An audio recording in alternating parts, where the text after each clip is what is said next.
Expand your system's connectivity to the latest all-in-one liquid coolers, fan controllers, and lighting accessories. The internal USB hub enables you to connect up to 4 additional USB 2.0 devices. It's designed to be tucked away and quickly installed with a magnetic body and 3M dual lock tapes. Getting connected is now easier than ever. In the package you get one internal USB hub, a SATA power cable, USB connection cable, Velcro cable tie, 3M dual lock tape. To install, place the internal USB hub onto any steel surface within your case using the embedded magnets or the 3M dual lock tape.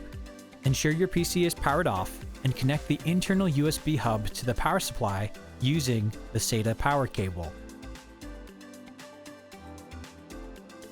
Connect the USB connection cable to the motherboard connector on the hub, the first one below the LED indicator, and connect the other end to the motherboard's USB 2.0 header. Make sure the USB connector is securely connected. Connect any internal USB devices to any of the 4 internal connectors. The NZXT internal USB hub lets you expand without fear.